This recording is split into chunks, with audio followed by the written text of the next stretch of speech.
I'm Christopher German for KCTV News for Wednesday, December 3rd, 2025. For tonight's broadcast, the stories we're following for you. Governor Tina Kotek has announced her Prosperity Roadmap, an economic development plan for 2026 and beyond aimed at addressing Oregon's reputation as a challenging place to do business. And the City of Klamath Falls is actively seeking applicants for its annual If I Were Mayor student contest, which is held in partnership with the Oregon Mayors Association. And the Klamath Basin is set for a chilly transition from clear nights to a mild, wet, and active weather pattern over the next few days. Now make sure you tune in every morning for weather from the Skywatch Weather Center with weather from the Klamath Basin for the Klamath Basin. And tonight's news is brought to you by... A Happy New Year from everyone here. Cheers! At KCTV, we're decking the halls and trimming the tree, and we want to invite all of Klamath County to join us. Send us your Christmas greeting to your friends and neighbors in the basin, and we will air it all month long on our channel and in our broadcasts. What better way to show your love for our community than with a holiday wish to everyone in the Klamath Basin? 'Tis the season to be merry and get your business some recognition for the holidays for just $100. And from all of us at KCTV, have a blessed and warm holiday season. Our top story today, Governor Tina Kotek has announced her Prosperity Roadmap. That's an economic plan for 2026 and beyond aimed at addressing Oregon's reputation as a challenging place to do business. And if you're at KCTV, that's the truth. The strategy is built on three main goals: retaining and growing Oregon businesses, catalyzing job creation, and accelerating the state's economic growth to get Oregon into the top 10 on a national business ranking. The plan specifically targets the three main areas mentioned: streamlining business regulations and permitting reform through legislative action, and directing state agencies to propose ways to speed up processes. A focus on global trade, which includes establishing a new global trade desk at Business Oregon to grow opportunities and promote the state for foreign investment, and improving the state's business reputation by strengthening partnerships with the business community, enhancing outreach, and exploring targeted tax relief for job creation, starting with recommendations in 2027. The governor also announced the creation of a new Chief Prosperity Officer role and an Oregon Prosperity Council to help execute the plan. The announcement was made alongside supportive business leaders, some of whom have publicly expressed that Oregon needs to do a lot more to help businesses grow and have noted that their companies have been courted by other states. However, the plan has also been met with debate among state leaders. Critics, including Republicans, have argued that the state's existing regulatory burdens, tax policies such as the corporate activity tax, and rising unemployment are significant headwinds. They suggest that the governor's past policies have negatively impacted the economy and that the new plan may be insufficient or at least too slow, with some suggesting immediate tax reductions are necessary.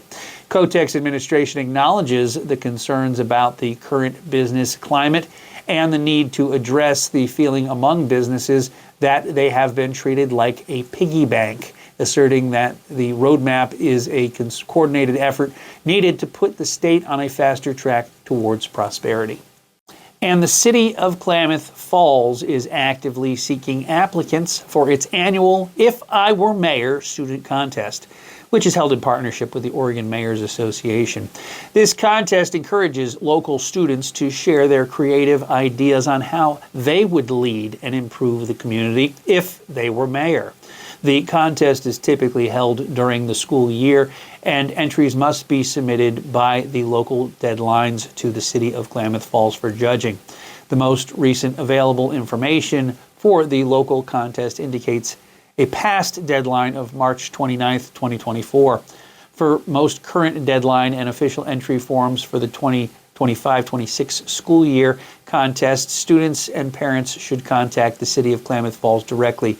Contact Nicole Barrington, City Recorder, phone number 541-883-5325, or email her for submissions at admin@klamathfalls.city. The competition is open to students in grades 4 through 12, including those who are homeschooled, and is divided into 3 categories based on grade level. Elementary school is grades 4 through 5. Students participate in a poster contest. The poster can be created using any art medium, and a digital photo of the completed poster must be submitted. Middle school, grades 6 through 8, this is an essay contest. Essays must be 500 to 1,000 words in length and typed. Acceptable formats include Word, PDF, and PowerPoint. High school, grades 9 through 12, students should create a digital media presentation. The submission must be an online video format, 1 to 3 minutes in length, such as an MP4 file. Local winners in each category selected by the Klamath Falls Selection Committee are eligible to have lunch with Mayor Carol Westfall and will receive a cash prize from the city. The first place local winners are then automatically entered into the statewide OMA contest. Statewide winners receive a cash prize of up to $500 for first place and are honored at the annual OMA Summer Conference. And the Oregon Institute of Technology is celebrating its second straight year of enrollment growth, reporting a total head count of 5,444 students for fall 2025, which marks a 2.7 increase over the previous year. This growth was driven significantly by the largest freshman class the university has welcomed in nearly 4 decades, showing a 4% increase over fall of 2024. The university saw the most substantial increase in its online enrollment and at the Klamath Falls campus. Furthermore, Oregon Tech's commitment to high school engagement is affirmed by a 1.4% increase in its dual credit program, which was recently streamlined by a new direct admissions process that removes the separate application barrier for participating students. In other news, Oregon Tech Foundation has received a generous $500,000 grant from the Beavers Charitable Trust to bolster workforce development for its new construction management program. This funding will support the Beavers Charitable Trust Scholarship and specifically fund the heavy construction management option within the Bachelor of Science in Construction Management degree, which officially launched this past fall. The construction management program was developed in partnership with the Beavers Charitable Trust and industry leaders to prepare graduates with the necessary technical, managerial, and leadership skills for careers in construction, particularly in critical infrastructure and general building projects. This grant is seen as a key investment that will enhance recruitment, retention, and student success in a high-demand field.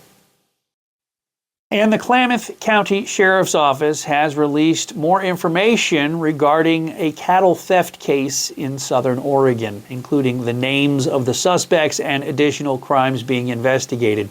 Sheriff Shane Mitchell, in a December 1 email, confirmed the arrest of Summer Swager, age 45, on a charge of first-degree theft. Additionally, Jamie Milligan, Marissa Mendoza, and Robert Baird were cited and released on suspicion of criminal conspiracy. The arrests and citations followed an incident on November 25th when allegedly stolen cattle were brought for sale to the Klamath Livestock Auction Yard in Klamath Falls. The 5 unbranded cattle were reportedly taken from the Sprague River area, where the individuals reside. Sheriff Mitchell received an anonymous tip just days earlier about a person inquiring at the auction yard regarding protocols for 5 supposedly abandoned head of cattle. On November 25th, the Oregon Department of Agriculture brand inspector at the sale yard contacted Mitchell expressing suspicion about 5 unbranded cattle and concern over the individual who dropped them off, who matched the person named in the anonymous tip. Mitchell and a deputy responded to the scene and interviewed the 4 people who transported the cattle. The sheriff's office is also investigating additional crimes related to the case, including tampering with a witness, unauthorized use of a motor vehicle, first-degree burglary, and second-degree criminal trespass. An account identified as Summer Swager claimed that if people were truly stealing cattle, they would have acted more stealthily and would not have sought help from other ranchers, thereby alerting people to their activities. Swager also alleged that the animals at the ranch the cattle came from were mistreated and died, and the cattle had taken to the auction yard were in poor condition. She further claimed that there had been multiple complaints about cattle from that ranch getting loose, destroying property, and interfering with other people's herds. While cases related to the stolen cattle had not yet appeared in Oregon's online court database as of December 2nd, Swager reportedly has no significant prior criminal history in Oregon. However, she is facing charges of felony possession of marijuana and felony manufacture of marijuana, in a separate 2023 case set for trial on January 7th. According to the indictment in that case, Swager possessed more than 32 times the usable amount and more than twice the manufactured amount of marijuana permitted under Oregon law. And now for a little weather, shall we? The Klamath Basin is set for a chilly transition from clear nights to a mild, wet, and active weather pattern over the next few days. Tonight, we can expect increasing clouds and the development of more areas of fog, with low temperatures tumbling back into the teens and 20s. By early Thursday morning, a few light showers may begin to clip the Cascades just to our west. The weather pattern for the Pacific Northwest will become more active as the week progresses. On Thursday, the basin will see mostly cloudy skies, though any chance for showers will be slight and not produce much accumulation. The main change arrives on Friday, with plenty of clouds and winds beginning to pick up across the east side. The chance of rain will increase for southern Oregon, especially up in the Cascades, but the snow level will remain quite high, staying well above our local passes, Crater Lake, and even Mount Ashland through the weekend. Rainfall is expected to become most widespread on Saturday, bringing wet conditions into Northern California as well. Temperatures will remain fairly mild, making for a cloudy and wet Saturday for the region. We could see some wet weather linger into Sunday before a drying trend begins early next week. Start of the next week looks to bring quite mild high temperatures, though we will likely return to contending with more fog during the nighttime hours and morning hours in our inland valleys. That's it for your Wednesday forecast. Tune in and get your views counted only at KCTV. And make sure you hit that subscribe button to KCTV on your favorite platform. And make sure you log on to klamathcommunity.tv for the latest news, weather, and lifestyle news, including these daily stories posted. And you'll find those exclusively on the KCTV news page. So for KCTV News, I'm Christopher German. We had a rousing good time on Monday with the tree lighting, and it's going to be coupled with a really exciting parade on Thursday night. And at 7 o'clock is when the Snowflake Parade kicks off. There's also a foot race before that. Excuse me. But we're kind of bookending this week with Christmas events, and there's a whole list of events that are going to be going on, and you can find those on the KCTV page, news page, because there's just lots and lots of events happening. Also up in Chiloquin this weekend, they're doing Christmas trees for sale up by Zuck's Barbecue, and I'm a good friend of Zuck, and I like the man a lot. And, so they're going to be selling Christmas trees out of his lot up there if you're in the market for a Christmas tree. And they also had Christmas trees for sale down at the Klamath Falls, the Klamath County Fairgrounds. And Lamb's is offering trees down there as well. They're a little bit higher priced, but they're pretty good quality trees. And we got one last year. But this year we're going to go up to Chiloquin, I think, and get a locally cut tree because, why not? We'll do it. We'll have to support the community that way. So, thank you for watching. If you're going to head out and you're going to head to the parade this weekend or this on Thursday night, enjoy yourself and make sure you bundle up because it's going to be a little chilly and could be a little wet even. But I think we're going to have ourselves a raring good time for the parade, and you'll see that on our Friday broadcast as well. So thank you so much for watching. God bless you for tuning in. God bless you for supporting this channel. Thank you so much for that. And we'll see you guys again on Thursday. So for KCTV News, I'm Christopher German, and we'll see you guys again Thursday.